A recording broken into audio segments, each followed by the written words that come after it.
Welcome back to the podcast, everyone. Today, this episode is sponsored by Vitamate. My guest today is the, program director for Shunpike. Yes? Yep. Correct. And he's the co-executive producer for Vanishing Seattle, which is a documentary series focusing on parts of Seattle that is vanishing, even though I just said the title reverse, but it's honestly pretty accurate, to be honest. It's self-explanatory. But as long as you can know what it is just by hearing about it, that's awesome. Hell yeah. Yeah. I'm going to tell you how I learned about you.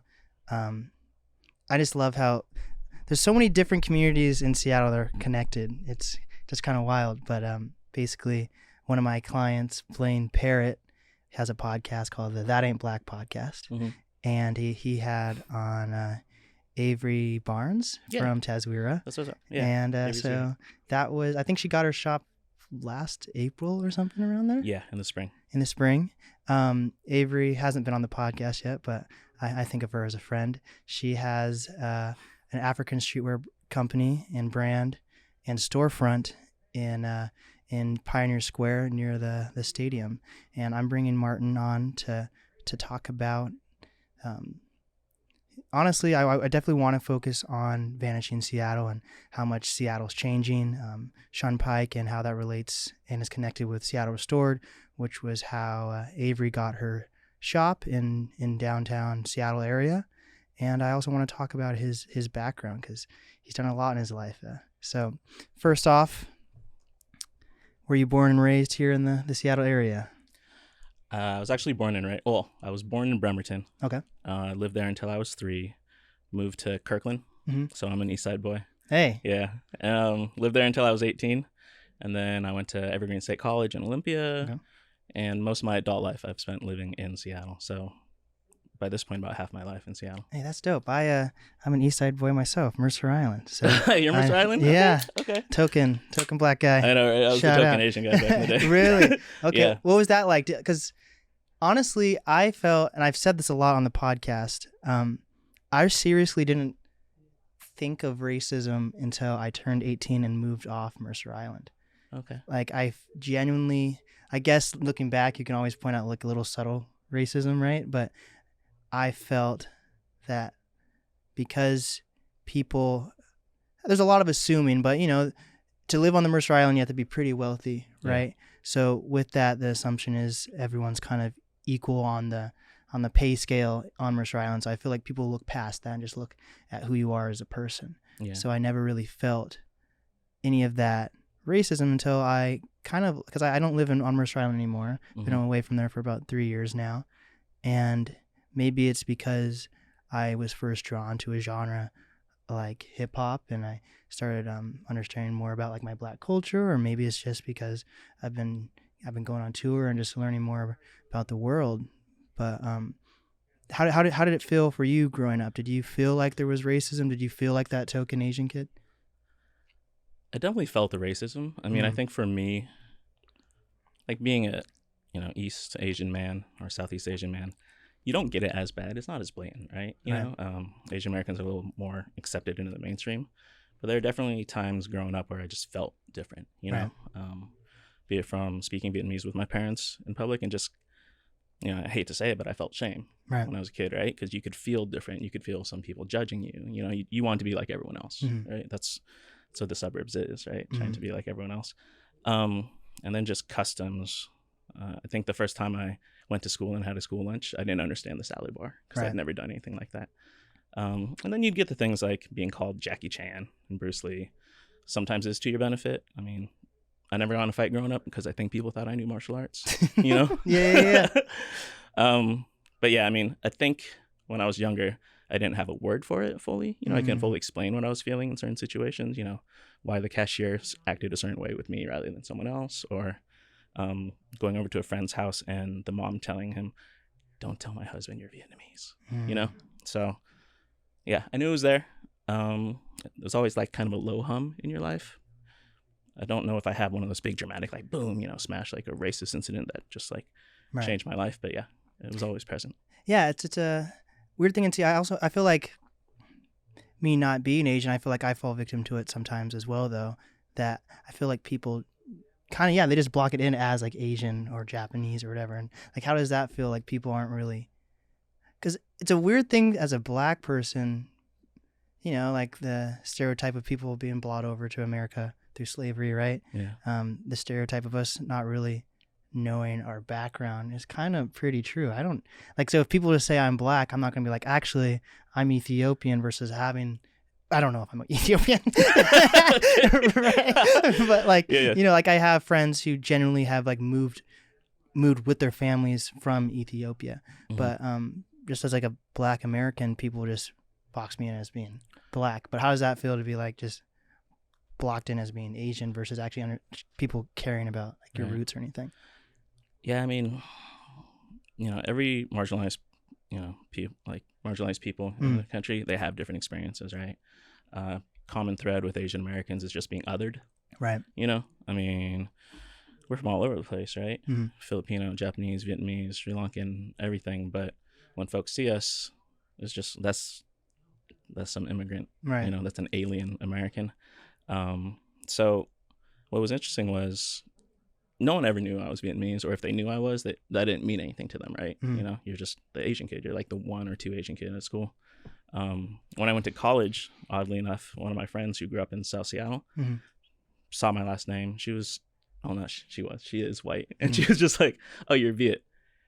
And that's so crazy. It took like 18 years for me to feel like I was being seen by, you know, dominant culture. So yeah, how does it feel? Makes you feel invisible. Yeah. You know, like you're not one of them, but they also don't have a word or an understanding of what you are. Mm-hmm. And there's like a lot of white guilt right now too, which is so funny. Yeah. I'm just gonna break this down because I didn't use it as promo, Okay. but Yeah, what's up? I'm throwing a Halloween show on October 28th, and it's one of my first ever actual like concerts that I'm throwing, and it's gonna be artists from different genres. It's a good chance for artists who aren't connected with other genres to meet, and then also the normies who aren't in music or whatever to meet too. You know. Yeah. So I don't know if I'm going to make it so it's just like everyone is allowed, or if I'm going to make it so I'm removed from a little bit from. But I want it because it's kind of like a Halloween costume showcase thing.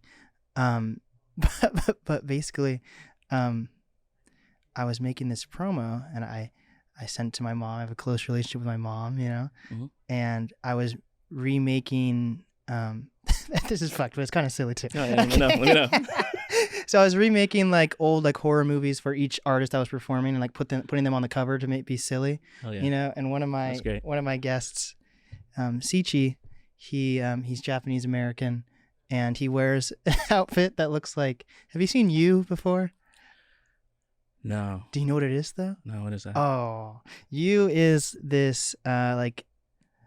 It's kind of like almost fan fiction serial killer show on Netflix. Like it really like romanticizes being like a serial killer basically. Okay. And like it's like I think the 4th season's about to come out, and everyone's still basically on the side of the serial killer.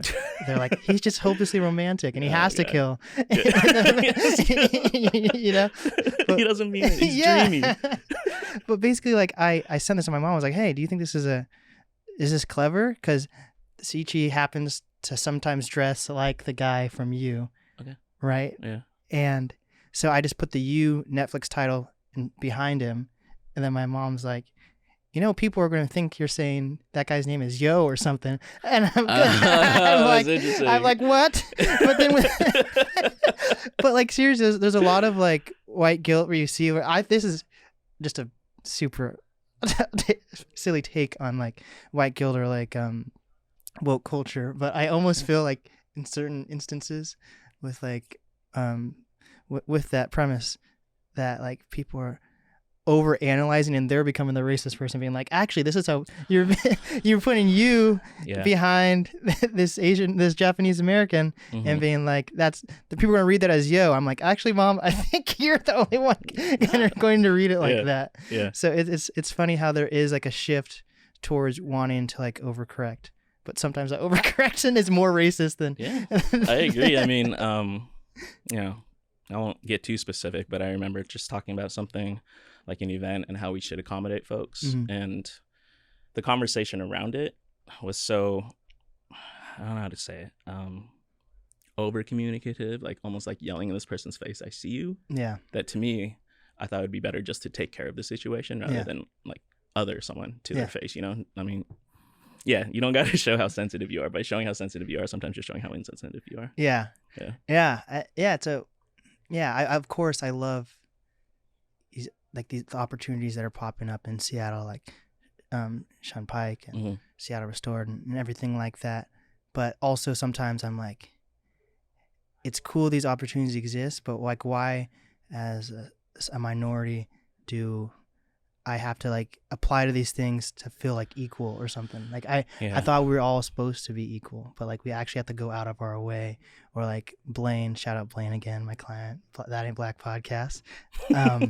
He just had Kalina Bruce from Nor Lux Candle Co. Okay. I think. Yeah. I think it's in downtown. Or no, it's like, she either said Lower or Upper Queen Anne, which are total different areas, but something like that, right? And she worked, I forget what college she had worked at before going into the candle business, but like her students really had to fight for like scholarships for African Americans, to the point like the school wouldn't take it seriously, that they had to like set up like GoFundMe's and Cash Apps and stuff like that to make it like a real like grassroots scholarship versus having the school accept it, because then they're like, oh, but then doesn't that exclude white people? Oh, God. And then but then she's like, but you're already excluding black people. They're like, because the school's argument was like, well, we don't have white scholarships.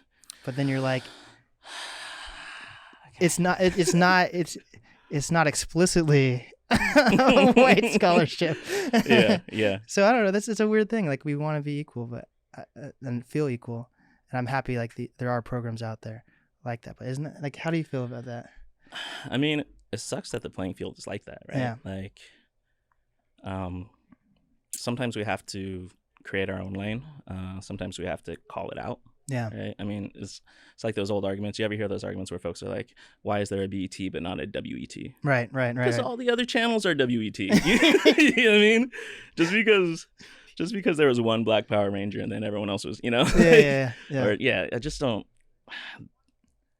Some folks just don't see it that way. They're so used to the world being a certain way that they don't realize it caters to them. Right. And so anytime we have to call it out and create a space for ourselves, and sometimes we name it, right? We call it BET or Seattle Asian American Film Festival. For some reason, they feel excluded, but we're just trying to create our lane, man. Yeah, very true. So you went to college in Olympia. What did you go to college for? So I went to college to study film. Hey, there we go. Right.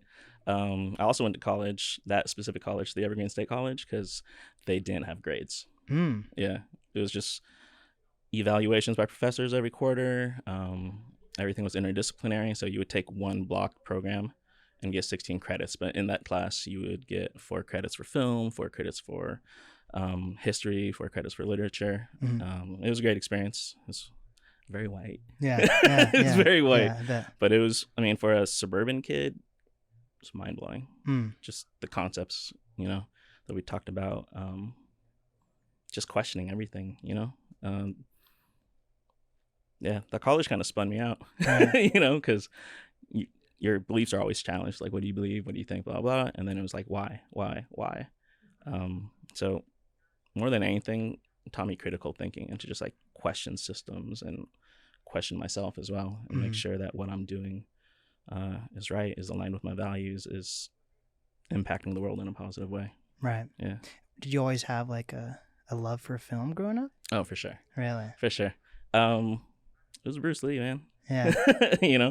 So I've always loved like TV, comic books, but film just kind of brings everything together, right? It's larger than life. You go to a movie theater and this person's face is 20 feet tall. Yeah. And you have the sound effects, you have the music. It's just so impactful. I just feel like of all the art forms, it's my favorite. Obviously, no disrespect to any other art form. It just hit me personally the most. Right. Because it was so all encompassing. And then for me, I mean, there was just no Asian Americans anywhere. It was just side characters. It was waiters. It was making fun of our accents, but there was like Bruce Lee. Right. just like showed up and beat everyone's ass. And it was beautiful, you know? Yeah. So yeah, ever since then, ever since I can remember, I was just like, I want to do that. I mean, back then I wanted to be a martial artist. I wanted to be Bruce Lee. Right. That didn't work out. Right. But I just love the whole process of making film and telling stories. Did it ever like impact you that he spent some time in Seattle? Like, did you ever think about that? Oh, for sure. Yeah. Yeah. I mean, that's the thing about just representation and seeing things close at hand that are a success, right? I mean, I knew he went to UW for a bit. Yeah. I knew he went to Tai Tung for Chinese food. You know, I know he still has roots in the community.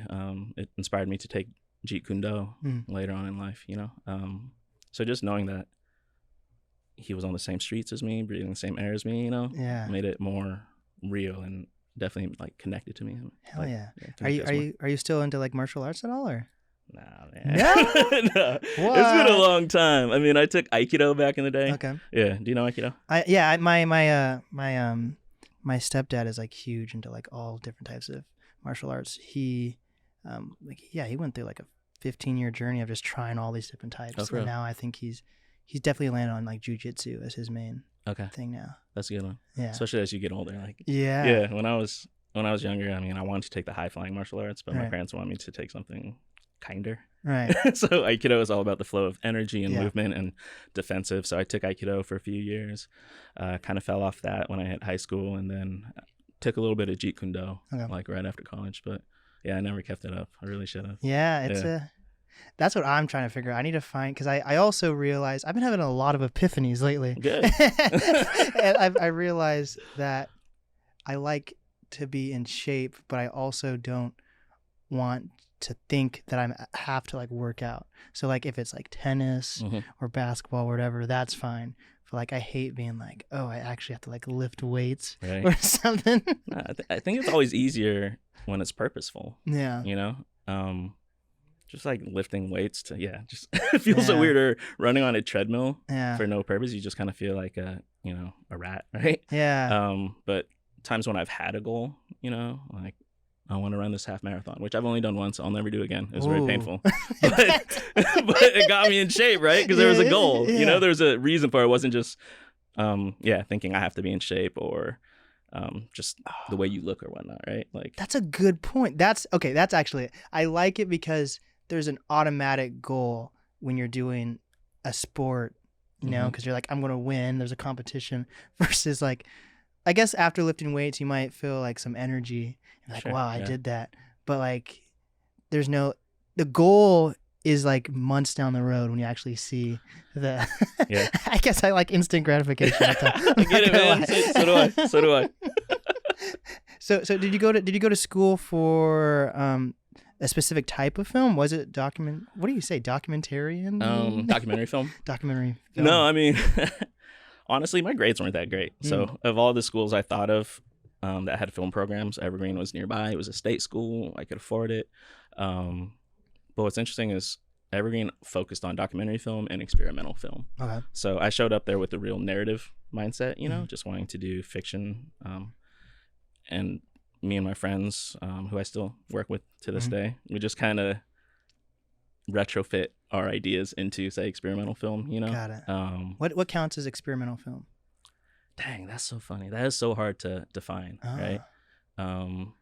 It's just anything that kind of breaks the norm, you know? I mean, instead of like a 3-act structure and all that, it's just experimenting with mood and sound. I mean, we can swear and all that stuff, right? Yeah. Okay. Fucking Let's go.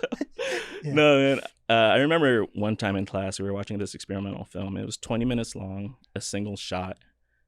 And all it was a nude body, head framed out, just writhing back and forth. Wow. I mean, I appreciate that they tried something different. Yeah. You know what I mean?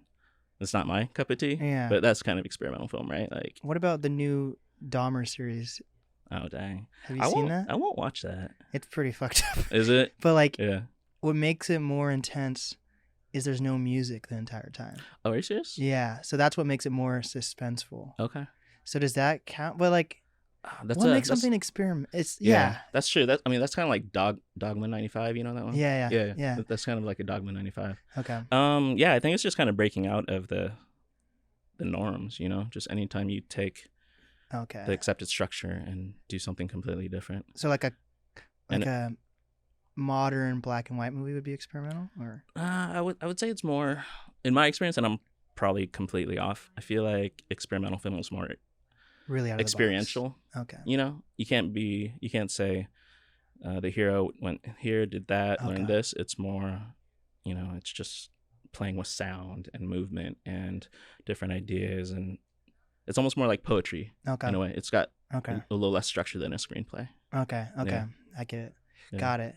And you gravitated more towards the documentarian side, or why am I saying it so it's documentary side? I'm just trying to make it seem like it's a No, I mean, my thing, I mostly do narrative. Okay. You know, so when I was at school, I would do experimental films, but it would be something along the lines of self-examination, of procrastination, but it was just my excuse to stage ninjas fighting. Yeah. You know, okay. but I would say it represents my inner demons. Yeah. You know, but you know, you go through all the different courses and you do different things. So I definitely did do some documentary. Mm-hmm. Documented my buddy Tug. He was a fantastic basketball player. So it was just a day in the life of him. It was also kind of interesting because that was the first year of the basketball team at Evergreen, because it was a complete liberal arts school, no sports programs. I mean, the mascot is a gooey duck. Great. Yeah. So yeah, and then I didn't get back into documentary until years later when I worked with Cynthia Brothers on Vanishing Seattle. But in between then, I've mostly done comedy shorts. Okay, got it. So what happened once you left college? What was your trajectory? That's so funny. I feel like a lot of artists just have a crazy trajectory when you talk to them, right? So graduated college, took a year, worked at Nordstrom, right? Bellevue Square. Yeah. And then my partner at the time, her father was starting a business overseas. So I went, first we started in Toronto and then moved over to Pakistan and Dubai because we were doing a TV station for that region. It was kind of like a PBS model, just educational shows. So I was there to do the programming, actually. So I would watch films from National Geographic, NHK, negotiate deals, just buy those, you know, that programming, get that licensing. That lasted about a year. And then I came back. So you lived in Pakistan? Kind of. I never had my own address, right? So I was always staying at people's places or in hotels between Karachi and Dubai. Wow. Yeah. It didn't last too long. We were just there to like kind of set up. I think it was like 5 or 6 months. Got it. And then, I came back to the States. And then, you know, kind of that cliche of waiters or actors are waiters, you know. I've always had a gig that feeds me. Okay. You know? Yeah. So I still to this day work at Fred Hutch Cancer Research Center. Okay. Right? Which is a fantastic place, which they do amazing work. But it gives me that space to kind of go and do my own thing, you know, being creative and make sure I have insurance and make sure I eat, you know, which is hard, like anywhere, but these days and in Seattle, it's near impossible. Yeah. So I've been at Fred Hutch, and then what do you do there? I do IT support for informatics systems. Cool. Yeah. Cool. Yeah. So let's talk about Fred Hutch for a second. Okay. Yeah. What's up? So being in the medical field, how did you feel about COVID when it first hit? Like, were you freaking out too, or what? Yeah, because you're surrounded by folks who take you seriously, right? Who don't only understand the science, they know the science. So it was just interesting, the conversations we would have. By that point, it hit Zoom, right? Of how, you know, the greater culture was taking in this information and how some folks weren't getting vaccinated, right? Yeah. So obviously, even at Fred Hutch, you'll find folks who are anti-vax, but the majority of folks were believing in the science, were vaccinated. Fred Hutch is a spot where you can get vaccinated, right? Like I've gotten a few shots there. But yeah, I mean, believe the research, believe peer-reviewed studies, you know, that's my opinion. I've had so many vaccinations as a kid, you know, growing up, like you couldn't go to school unless you got vaccinated. I didn't feel like this one was any different. Right. Yeah. So we're about to go in a rabbit hole now. Yeah, what's up? Okay. So my stepdad he really doesn't even know how many different races he is, but he's a total mixed guy. But definitely, like, when you look at him, he's like Asian, right? But like he has like, when he grows out his beard, it's like ginger colored. Oh, sorry. His family's just so mixed. Yeah.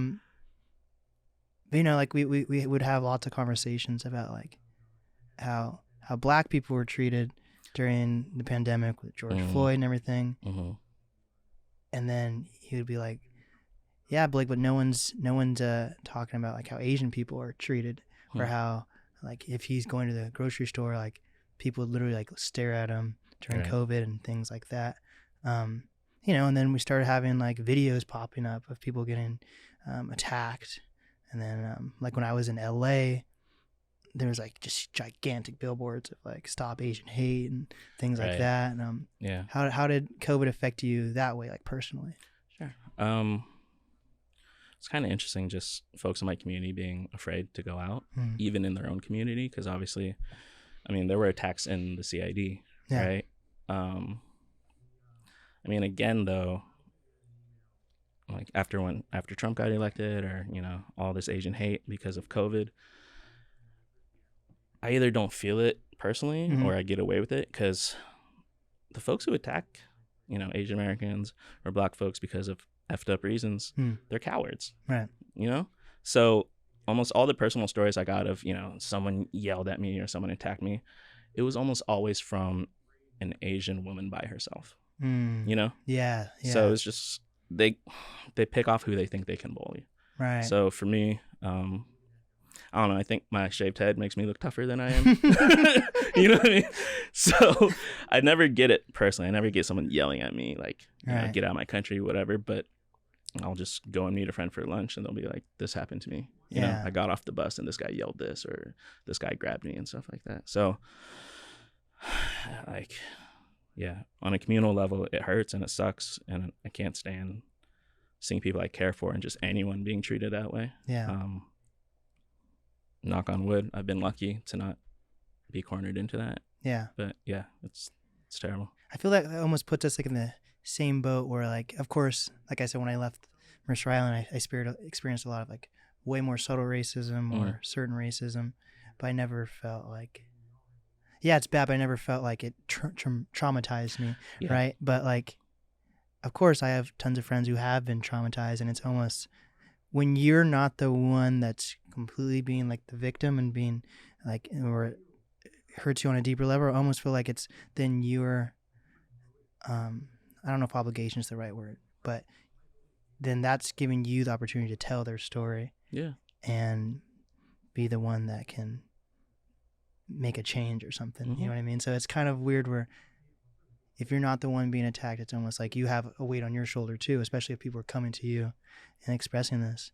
Especially because, I don't know, like at first you like, no matter what it is, whether it's like a woman being sexually assaulted or racism or whatever, like the more and more people come to you and feel comfortable telling you things, that's something that that's people are coming to you because they trust you and that they feel like you have, whether you have a media platform or a business or whatever, it's kind of, you're given a job to like share those stories. I mean, I think just as a citizen of the world, especially if you have the power to do something, or I think you should, right? I mean, you're a storyteller. I'm a storyteller. Yeah. I think there's a reason we gravitate towards storytelling, right? Because it makes a difference. It hopefully gives voice to things that don't have a voice. And I mean, people who are attacked or who have very personal experiences like that, that's so much like trauma, you know, there's such a burden on them that to make them the sole advocate for themselves is fucked up.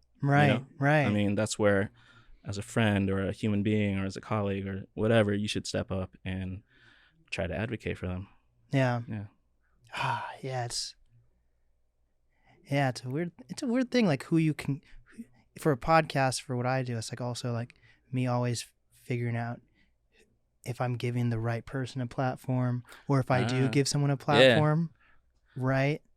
And then I hear like months down the road, like people be like, you know, this person did this, and I'm like, oh shit, right? At a certain point, maybe that falls on accountability on my part, or me just being ignorant because I'm also young enough where I'm able to use that. But like, how long can I be like, oh, I'm young, and I didn't know any better? Like I'm not gonna say any names, but like recently, someone in like media in Seattle who has probably it's like it's not laughable because it's laughable because of like how bad it is, like how bad their reputation is. Like it's like I laugh because of like how like terrible like makes me. You know how bad like it's like it's I just laugh like, when I'm uncomfortable. Yeah, it's always. like it's such a like this person that reached out to me has such a bad reputation across like I know media, who you're talking about. and they reached out to me, and I was like, I don't even think me, because then I'm like, if they want to come on my show, maybe that means I should have people who have negatively been impacted by them come on the show as well. But then I'm like, those people probably don't even want to come on the show because that just adds more trauma to them. Right. And then this specific person has been out of the media for so long, maybe that's their punishment. Like they're getting deplatformed and it's been, and whatever it is. Yeah. So maybe me reaching out, me being like, if I did decide to decline this person, but I'm like, if I had given this person a platform, at the same time, I'm giving them a platform. Yeah. So I'm like weighing out all those things and what stories need to be told, and like who can be redeemed and who can't, and if it's my choice or job. It's a very interesting thing. That's a tough one. That's a tough question. I mean, for me, the way I approach my projects, I just try to do no harm. Yeah. Am I always successful? Probably not. Probably not. I'm not. Right. But I want to make a difference, but I want things to be positive. I want people to benefit from it. Yeah. I mean, in community, especially with things that have been happening lately, things are coming up about folks, and maybe there are folks that you thought were great or you'd worked with or built with before. But your experience of them isn't everyone else's experience of them. And for me, I don't think it's my place to be the forgiver, you know? Right. I'm not the one who was a victim of them, right? So I'm going to stay out of it. I'm not going to give that person a space to continue to do harm. Yeah. And then indirectly, like on film or on a podcast, that's just not what I would want to do. Yeah. Yeah. It's so interesting because like even there's also examples where like I've had friends that might be a menace, but it's more to themselves. You know what I mean? Like, and then and I'm like, hey, whether how you communicate with people or maybe like your substance abuse is out of hand, I'm like, wow, in certain situations like that, it's less about it is important how they have talked to others or whatever, but I'm also like, in moments like that, I have one friend in particular who just went off to rehab, and I'm like, I was one of their only friends before they just left because they've burned so many bridges. And I'm like, I felt that it was important for me to support them during that entire time and finally deciding to go to rehab. So like things like that, because like you have to weigh out. There's just always a consistently like weighing out good and bad, what your morals are. Even if you think you have the best morals, someone else might be like, no, your morals aren't. So that's fair. It's an interesting thing. And Seattle's just such a interesting place to be a part of too. And we get so put into like a bubble, like for a religion, for example, in Seattle, right? Not a lot of people are religious, and people are, I feel like for the most part, are more welcoming to like, different genders, different whatever, right? And then like, I've been going on tour with this comedian named Joe Dombrowski. I think I bring Joe up a lot too, but shout out Joe. Joe, he's a gay man, right? And like we have a lot of conversations, and he's like, Blake, you just haven't. One reason I'm taking you on tour because you're good at what you do, but I also see something in you where I think it's important to get out and explore the world. Because sometimes even I get in a box where I think everywhere's like Seattle, and he's like, there's certain places where I'm just going to stay in my hotel and not explore the city. Because first of all, I'm gay, and my name and face is on a huge billboard in the city. And if there's certain people that don't like me and they're very religious or whatever, like Yeah. that's dangerous. Yeah. You know, so it's every place is a little different. Yeah. But That's a crazy reality to live in. Yeah. yeah. I mean, but actually going back to supporting your friend, I mean, that's a personal call, and I think your friendship and your support, maybe that helped him make the decision to go to rehab. You know? And I think that's valuable.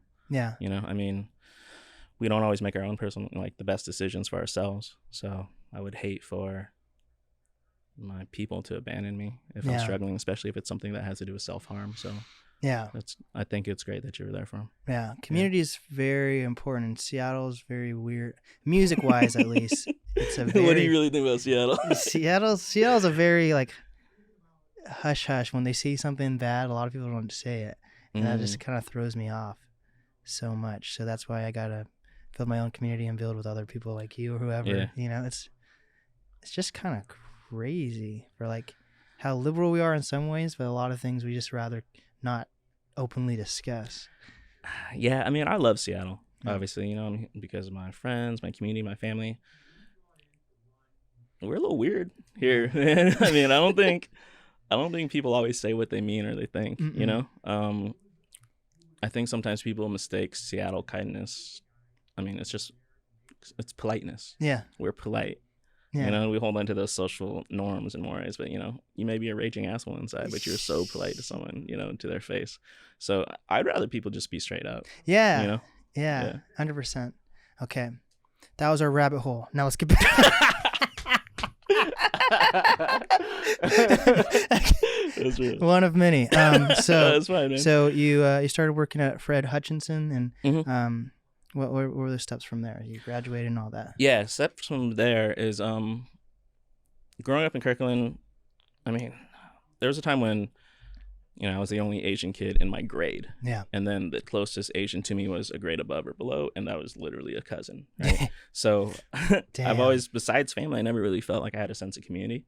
So came back here, worked at Fred Hutch, and, you know, I did some volunteering and connecting with folks here and there, but I hadn't quite found my lane, right? So I joined this thing called ACLF, Asian American, or no, oh my God, I'm gonna screw up the acronym. Asian American something Community Leadership Foundation. That's terrible. I used to be on the board and I'm blanking on the name.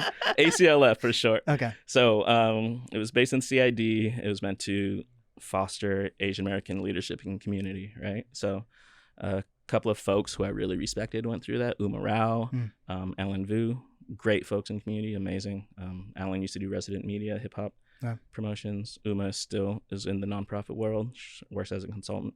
And I started finding people who kind of felt the way I did, you know?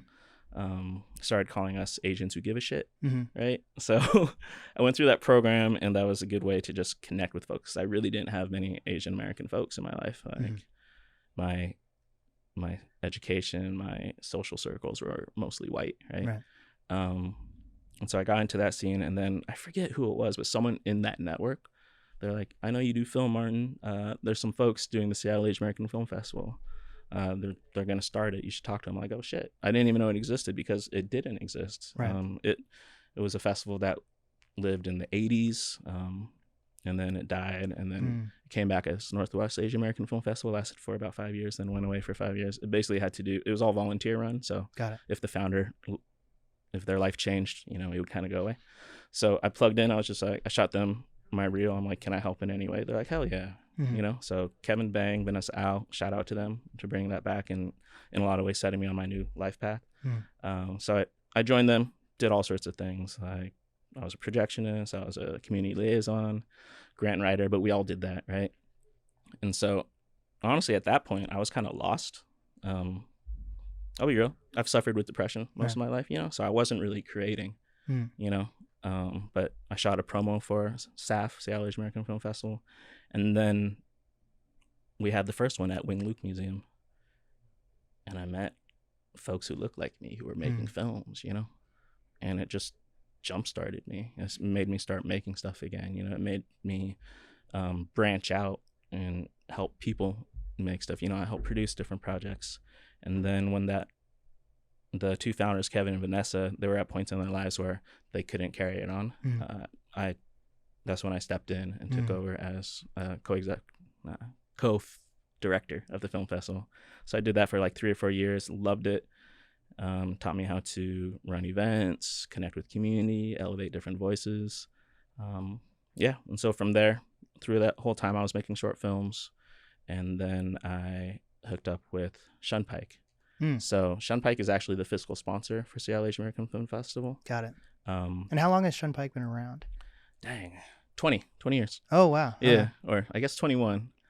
I believe our 20th was supposed to be, the big celebration. Yeah. But it was at the height of COVID, before vaccinations and all that, so it was just like a muted live stream event, So Shunpike's 20 years old, and that's how I got to know them. And then some folks at Shunpike, they wanted to create something for BIPOC artists, right? So they invited some folks in the community to over dim sum to talk about what can we do, and that's where ACE's Artists of Color Expo and Symposium was born. It's through these discussions.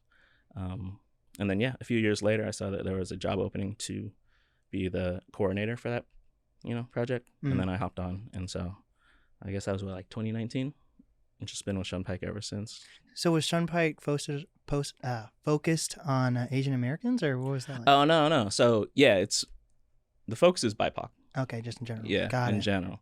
And actually, that's one of the things that appealed to me, because I was, kind of like we were talking about before we turned on the cameras. Yeah. It's just like I like to grow my circles and connect with different folks, especially folks who maybe don't connect with each other. So my lane was very much CID or Asian Americans in film. So the idea that I was opening up to different communities, Black visual artists, Latino musicians, that was really appealing to me, to just, because I think we silo ourselves sometimes too much, Have you ever heard of the Gang of Four?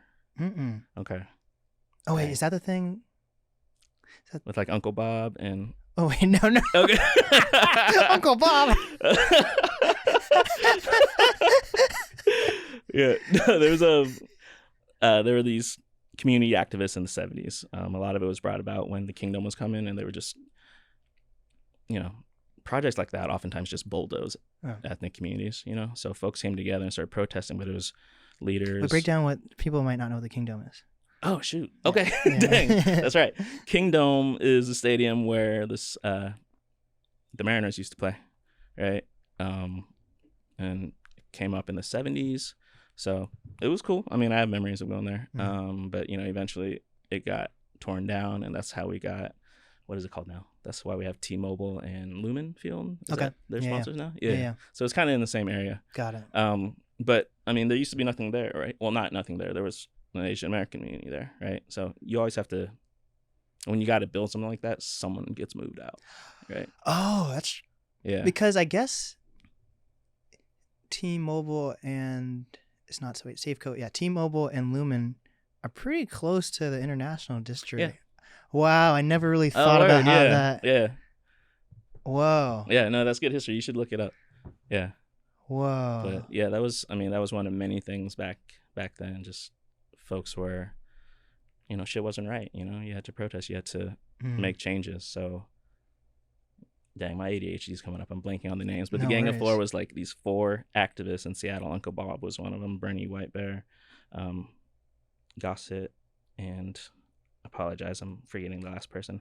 But they all represented different communities, right? Asian American, Indigenous, Black, Latinx, and they would come together, and it's just like, yo, there's a protest. Boom, they were there. Boom, they were there. And I loved hearing stories about them. I'm just like, okay, people were building across lines, right? Across neighborhoods. But then now, hopefully it's getting better, but I felt like things are very, we're the Asians, or, like, no, 100%. It wasn't as much coming together. I think it was kind of, it's almost more wild and more pure back then. But then since then, things have become so like organized, like folks who were crazy rabble rousers and revolutionaries, and then eventually, and it was necessary, to build those structures, but eventually became like nonprofits with boards and staff and all that. And I think it, in a way, separated us in a lot of ways. Do people know about is that like a common knowledge about the Gang of Four? It kind of depends on what communities you're in. There's a book about them, and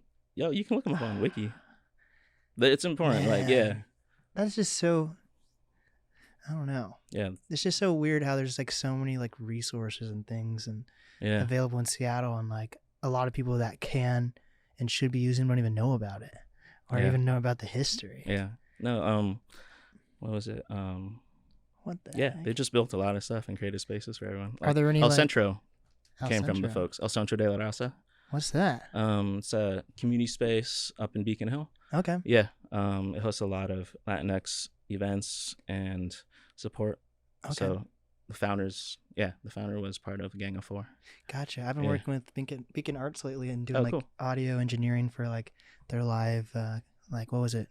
Jumpstart Beacon Hill Park or Jefferson Park. Okay. Did you hear about that? The Jumpstart? I forget what it's called. No, what's going on there? I'm terrible with titles. I know, But me too. that was one of the things I was stressing about on my way here. I'm like, yo, he's gonna ask me something. I'm gonna not remember the name of it, and it happened. But there's like a thing. No, this is definitely no shade to the Beacon Arts. Sure. But it was like, frick. I think it was called Jumpstart Jefferson Park or something like that. Yeah. You know where Jefferson Park is, like where the golf course is. Mm-hmm. It That's was the being monkey like, used to dance there. it was being underutilized during COVID, Mm-hmm. and to bring community together, Beacon's Arts like put some grants together to have like local artists perform at the park. Nice. And there's a big community event. There's like 4 showcases. Maybe one Tomo. You know Tomo Nakayama? I know that name. He's like, he's been featured in the Seattle Times a few times. Composer? He's like, I don't even know what type of music he makes. It's kind of experimental. I don't even know. Yeah, I've definitely heard his name. Yeah. No shade to these artists at all, but like Tomo is probably the only artist that was there that is somewhat connected to the Seattle music scene, and the rest are just like these just random artists that, you know, I bet they have a little bit of a following, but like they're not connected to the music scene of the Seattle music scene, which is a thriving community. Right. So I'm seeing all these like community events and things happen, and they're like just throwing money at these artists that most likely know the people that are putting on these events versus actually the ones that are connected to the community, which is like just killing me. I mean, like we both work in community, right? Yeah. I mean, there's so much talent here. Mm-hmm. And if you book folks who are local, you know, they'll bring their people. Yeah. The money you pay them, they will go and spend at a local business. Mm-hmm. You know, I mean, obviously touring artists, you know, yes, please, I want to support you if you come through my city and all that. But your city has to support you too, especially if you're doing something as localized as trying to revitalize, you know, an important local park for, you know, that's like a linchpin of the community. 100%. So celebrate the community. Do you think, does the Gang of Four have any like street names after them or anything? Have what? Any street names after them? Oh my God. Don't know. Like a community, I just don't know if community leaders in Seattle are really like celebrated as much as they should. Because I always maybe I'm just not saying I know all about the Seattle history, but I always think it's, and maybe he was in Seattle, but like I'm still confused about like why is there like a Martin Luther King way, right? Was he? I think most major cities have an MLK way. Okay. Yeah. That's just interesting to me. I feel like there's got to be other like community leaders that were in Seattle that don't have their own name, rather than just like Edgar Martinez Drive. Yeah. Yeah. Is that? I don't know. Like, I'll have to look that up. I feel like I didn't know a lot of cities have Martin Luther King way. Is that a thing? Yeah. That's a thing. There we go. I had no idea. Yeah. That's hilarious.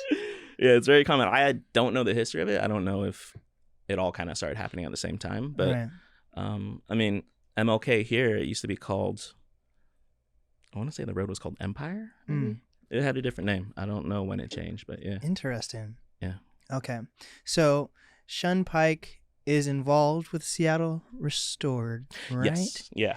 But they're 2 different entities. Yes. Yeah. So I guess I'll give a little bit of background. Back in 2008, you know, there's the big recession, right? So all the empty storefronts we're seeing right now, very similar times. You know, just things were not good. I mean, I remember I would meet friends and half the folks were unemployed. You know, it was really rough. So the Pioneer Square BIA and SCIPTA that works in the CID, they're spaces that, you know, deal with housing and development and business improvement. they got together. They created this program called Storefronts. Okay. So they would take proposals for pop-up shops, whatnot, and then fill up local like vacant spaces, right? So the Pinball Museum came from that program. Massive Monkeys, the Beacon Studio came from that program. And then eventually Shunpike, it transferred over to Shunpike. And it stayed there. It's still called Storefronts. But after a while, the economy recovered, right? So that program morphed into more of a program that exhibits visual artists on the street. So if you go to South Lake Union and walk around, you'll see these really great art installations. Right. And as part of the Storefronts program, it's just local artists, showing out, right? Got it. And so last summer, what was it, 2021, we met with me and my ED, Lena Sandsmark. We met with Matthew Richter. Okay. So, he works at the Cultural Space Agency. Boss. He's an amazing man. And he's like, there's rumblings in the city that they want to restart this program because of, the economic impact of COVID. And so, okay, cool. We're ready, right? A few months later, the city came back to us. This time it was, it looks like, it was just a bunch of conversations, and it landed in the Office of Economic Development. And so they brought us in because they knew we had, some knowledge of how to run programs like this. And they also brought in Seattle Good Business Network. Probably, I guess, they're most recognizable for Restaurant Week. Okay. They're amazing org, right? Yeah. So they're just a great incubator for small businesses. So they kind of match made us because they knew they wanted to do pop-up shops and art installations. And so we are being contracted by the OED to facilitate this program. Wow. Yeah. What? That's so many steps and connections. That's crazy. Yeah, man. I had no idea. Yeah. Whoa. Oh, and shout out to Andrea Porter, my partner in crime, who reps Seattle Good Business Network, and she's fantastic. Like, I couldn't do this program at all without her. She's amazing. Do you feel like these programs or even Shunpike are supported enough by the community? Or do you feel like it's almost like Shunpike has to be the one that's facilitating community? I mean, I think it's a combo, right? Like, whatever we facilitate it's for people in community, right? And it kind of grows and spreads. I always feel like we can do more, but if we can't, the city they knew we had to make a difference. They knew something had to be done. I really respect that they are open to reimagining how things are. Because for those who don't understand what Seattle Restored is, it's a program that places, local makers and entrepreneurs and artists into vacant storefronts, right? The program started focusing on downtown. So from Belltown to the CID and Pioneer Square, the goal was to activate 35 spaces, right? Did well. So we got approved for what we're calling phase 2. So this next year, we're activating another 45 spaces, and we're expanding out of the downtown core. Got it. But what's great is even the shops we're putting in downtown, we're taking over spaces that used to have corporations, right? Like Madewell, was there. Or right now we're looking at a space that Carhartt used to be in. Oh, wow. Next is Macy's. Yeah, right. That'd be crazy. That's where the Shunpike headquarters are going to go. Right. For real. Yeah, but we're not putting in big stores there. We're putting in local creators, We're putting in folks like Avery. We're putting in folks like Sarah Jones, who has this really great space called Inside. So Yeah. Yeah, Yeah, she's supposed to come to the studio soon. Oh, cool. Yeah. No, she's great. Yeah, she speaks about this program like she's a way better advocate for it than I am. Do you have any idea how many storefronts have gone under due to COVID? Shoot, I wish I had the numbers. I don't have those exact numbers. I know that in 2008 it was something crazy, like 25 to 30% empty storefront, right? And I swear it looks worse right now, but I'd have to go dig up the numbers. It's wild. I'll be running errands with my partner, and she's just like, I'll be like, I'm gonna call that spot because it's an empty storefront. She's just like, you're always doing that. But it's crazy is that I can always find an empty storefront. You know, like almost every block, there's 1 to 2 to 3. It's wild. It's disheartening. That's crazy. Yeah. I'm the type who drives down the street with friends. Oh, I know that artist. Oh, I know that. You know who I really want on my show? Henry. I need. I'm dying to have that Yeah. guy on my show. Yeah. I was actually at a friend's Diwali party, right, Yeah. this past weekend, and I saw a painting up of Su Hong, Okay. amazing artist. She's part of Seattle Restored. I met her through Aces, and I was just like, oh, dang. And, I took a picture and texted her, and she's just like, oh, that's PG and Uma's house. Hell yeah. I love like those connections and just seeing folks' artwork out in the world. Yeah. And also, from my understanding, there's a ton of empty like apartments and penthouses in Seattle. Yeah. My take, and you could either back me up or explain more, like I could be completely off. Okay. But I feel from my understanding, what I feel like is happening, and I live, for a little bit of background, and I say this all the time too, sorry for the listeners.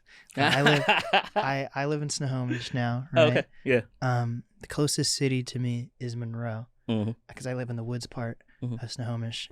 And Monroe's supposed to be like a very quiet town, and within the past year, due to COVID, they've clear cut so much of Monroe and putting up just like, what are those called? Like just neighborhoods, right? That with all the same houses, you know what I mean? Like housing. Housing developments. Housing developments. Yeah. Just insane amount, and like it was so sad. Like, not saying Monroe people like me. Like I stand out like a star down there too, but I'm like, turn it. There's like I saw this huge development going up, and then someone had just like spray painted like a sign that said, let's save Monroe or something. And I was like, it's not going to do much.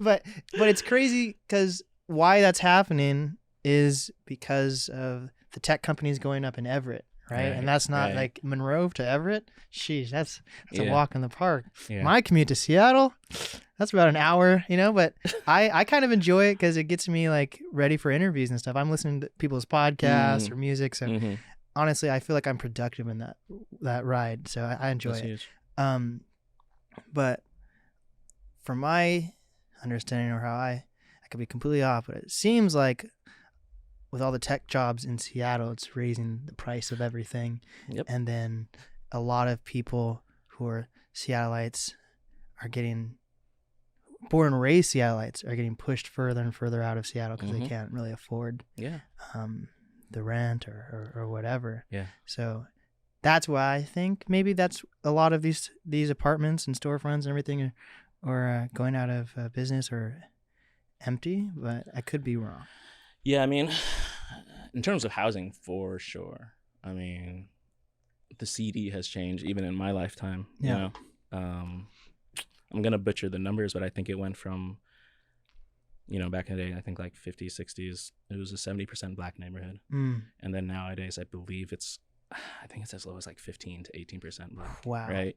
Because people are being priced out, and just anecdotally, obviously, I know a lot of creatives, and I know a lot of creatives who moved out of Seattle because they can't afford the rent here. I mean, yeah, I got lucky when I got my house. I mean, it's all a crapshoot, right? It's like privilege plus timing and all that. But if I didn't get my house at that time, I couldn't afford Seattle, like mortgages and rent. It's awful. Right. No, you're spot on. I mean, whatever you think about tech, maybe it's amazing, it's cool, but it attracts folks from outside of here who make a huge wage, and landlords see that and they raise the rent. So you're spot on. That's exactly what's happening. That's wild. Yeah. What are you using your platform with Vanishing in Seattle to accomplish? That's a great question. So shout out to Cynthia Brothers, founder of Vanishing Seattle. It's a social media movement, mostly started on Instagram, but she has an insane amount of followers, across platforms. She's a lifetime Seattleite, so she was documenting spaces that were disappearing, right? A couple of years ago, Busch Garden in the CID, we heard it was sold, right? And sounded like it was going to be like gone in a month. So me, Ellison Shea, Chris Woon Chen, some of my creative partners, we started filming, we started documenting it, right? Cynthia, besides being a regular there, obviously also had her ear to the story. So that's how we connected. And then I think it was Chris actually who had the idea that maybe we should partner with Cynthia and do a film series, right? So I talked to her and we went for it. And our philosophy for that is, obviously you want to document spaces that are disappearing. You want to celebrate them. You want to let people know what used to be there. But we didn't want it to just be eulogies, right? Like we didn't want to, or obituaries, right? Right. So one of our goals is to show like community engagement in different models of being, So all of our films aren't about places disappearing. They're oftentimes they're about places changing. So we did a piece about Hardwick's Hardware, U District, amazing spot. They had to move. They couldn't afford the rent because they just zoned it differently. And, you change the zoning, the taxes and the fees they got to pay changes. But Busch Garden, for example, yes, it was disappearing. There's still a fight over that building because it's a historical building. But the business there, I hope it's still going to happen, but they were asked to go into Uncle Bob's place. Have you heard of that spot? Mm-mm. Okay, so Uncle Bob's place. That's the Gang of Four, Uncle Bob? Yeah, okay. I mean, he was the mayor of CID, man. And he's the head HUD in this region. But there was a restaurant out there, and they're redeveloping that space, right? We also did a piece about it, Dynasty Room, right? But they're building a space there. I'm gonna say this wrong. I believe it's Interim Interim is the one who owns that space, but it's a mixed-use space. It's affordable housing on the top and businesses on the bottom. So a spot that is rooted in community is about to become the home of another spot that was rooted in community, right? So we just want to display like examples of resiliency by the community and ways to be. We're working on a piece right now about Black and Tan. There's a group that came together as a community and just artists came together and they bought it. And I believe it's going to open up in early 2023.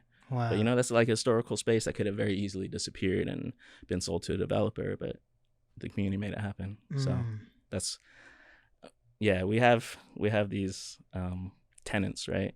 Besides do no harm is one of them, but another is giving people the resources and, maybe the fire to step in and make a difference, right? So if we show a piece and we're talking about, where this space is, it might disappear, blah, blah, but there's a crowdfunding for it, or you can go to city council and, advocate for it.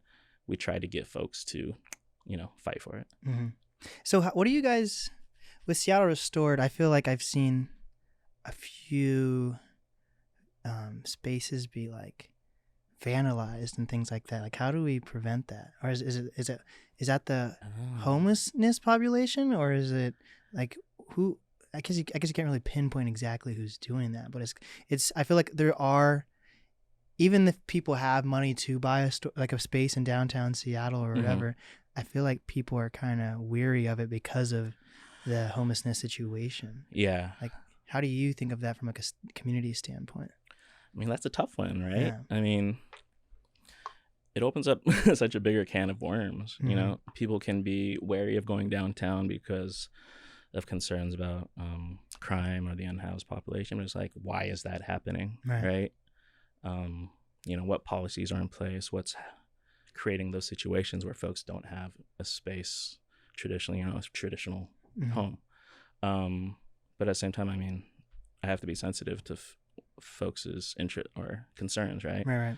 Because we talk to a lot of small business owners and, we'll think about potential spaces downtown and they will say, I'll be running the shop by myself.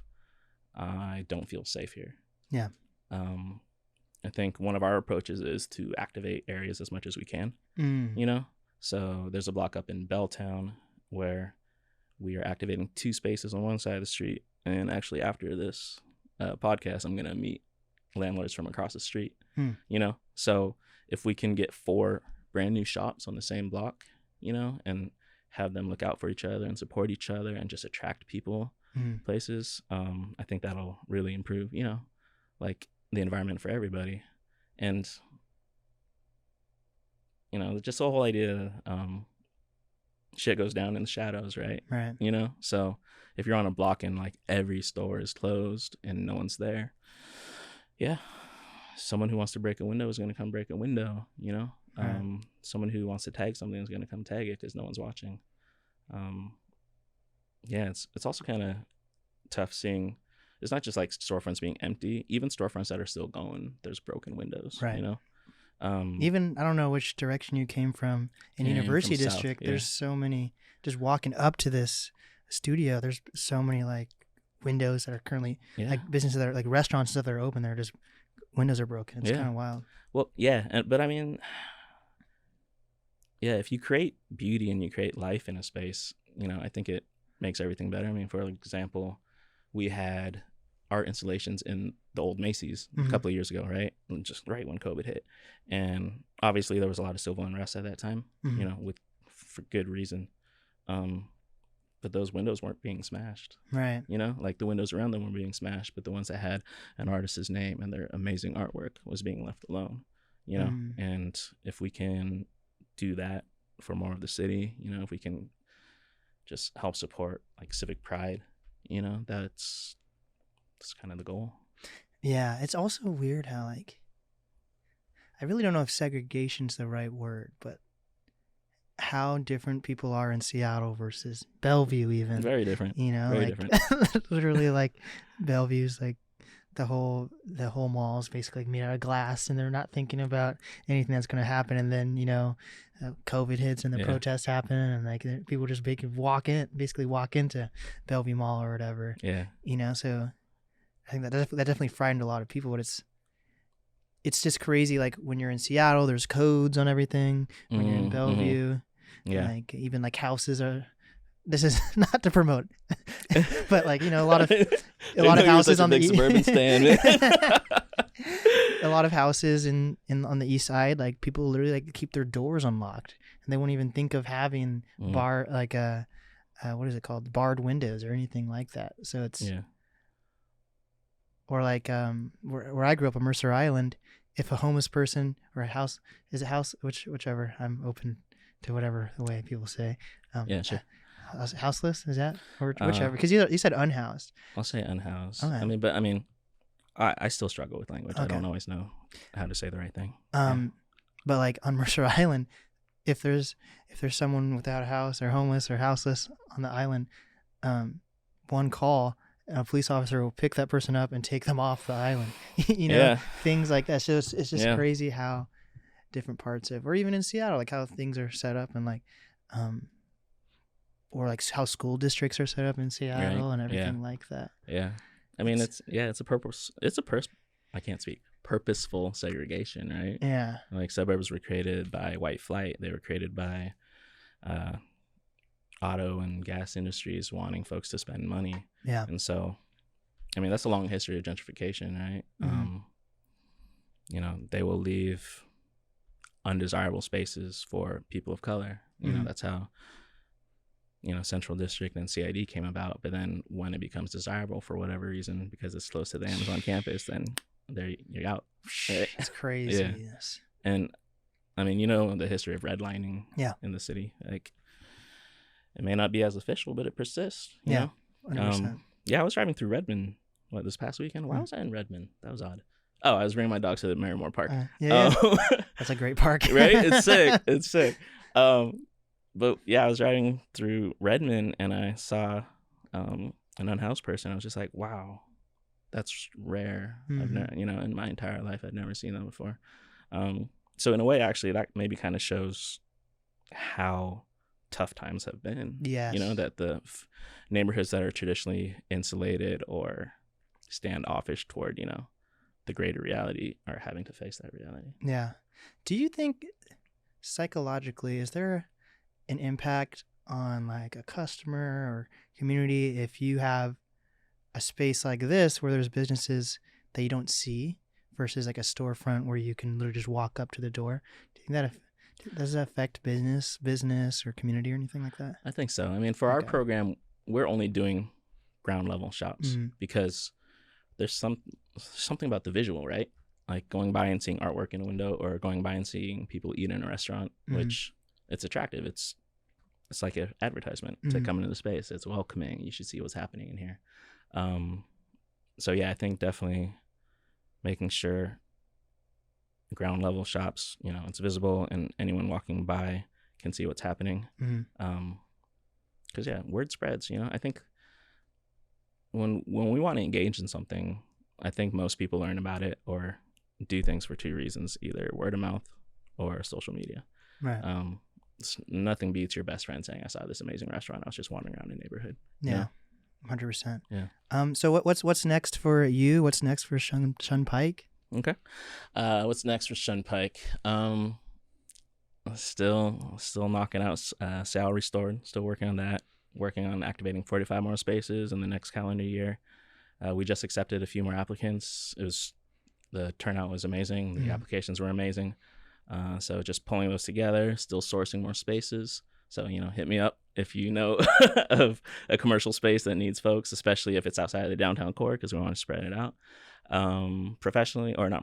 Artistically, Vanishing Seattle, we are in the middle of shooting a few pieces right now. But we are about to do some crowdfunding. So, give us some money. You'll get a t-shirt.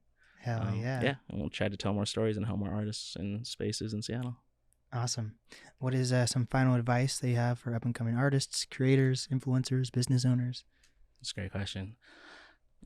Kind of along the lines that we were talking about before we started recording.